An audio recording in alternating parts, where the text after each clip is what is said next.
कृषि कानून पर संग्राम जारी है। सिंघू बॉर्डर से मात्र 2 किलोमीटर की दूरी पर बीजेपी नेताओं ने कृषि बिलों के समर्थन में किसान सम्मेलन का आयोजन किया। बीजेपी के दिल्ली प्रदेश अध्यक्ष आदेश गुप्ता ने आंदोलनकारी किसानों के प्रति सहानुभूति जाहिर करते हुए उन्हें केंद्र के साथ मिलकर इस समस्या का समाधान तलाशने की बात कही।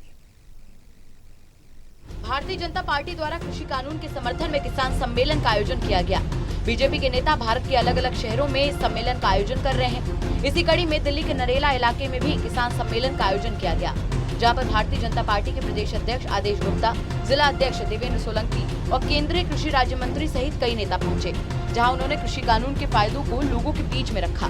एक तरफ जहां इस कानून को रद्द करने की मांग को लेकर पिछले 20 दिनों से किसान बॉर्डर पर जमे हैं, वहीं भारतीय जनता पार्टी इस कानून के फायदे गिनाते हुए इस कानून के समर्थन में अलग अलग जगहों पर किसान सम्मेलन कर रही है, जिससे किसान इस कानून को रद्द करने की मांग को छोड़कर इस कानून में कुछ फेरबदल करा के आंदोलन को जल्द खत्म करें। बीजेपी प्रदेश अध्यक्ष आदेश गुप्ता का कहना है कि सरकार और किसानों के बीच में लगातार बातचीत चल रही है और उम्मीद है कि जल्द ही किसान आंदोलन को वापस लेकर दिल्ली के सभी बॉर्डर से हट जाएंगे, जिससे लोगों को हो रही परेशानियों का जल्द समाधान निकलेगा। देखिए, किसान भाजपा का ही नहीं, देश का किसान है। हम सब अन्नदाताओं का सम्मान करते हैं। प्रधानमंत्री नरेंद्र मोदी जी ने किसानों के हित के लिए जो बिल लाए हैं, आज दिल्ली का किसान उनके समर्थन में उमड़ा है।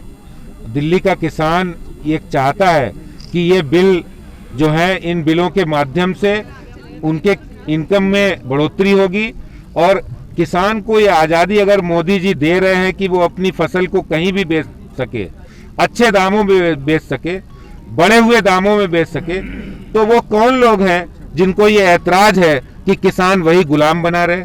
अगर किसान को आज़ादी प्रधानमंत्री मोदी जी दे रहे हैं तो ऐसे में ऐसे कौन लोग हैं जो उनको ये ऐतराज है उनको आज़ादी ना मिले। आज देश का किसान इस देश की विकास यात्रा में शामिल होना चाहता है। जब देश के अंदर किसान कोई आत्महत्या करता था कांग्रेस के समय में, तो दर्द होता था, दुख होता था। आज देश के प्रधानमंत्री जी ने उनकी समस्या का स्थायी समाधान निकाला है और किसानों की उन्नति में ही देश की उन्नति है। अब देखने वाली बात ये होगी कि किसानों और केंद्र सरकार में नए कृषि कानूनों को लेकर कब समझौता होता है। दिल्ली से हर्षित मिश्रा की रिपोर्ट, टोटल न्यूज।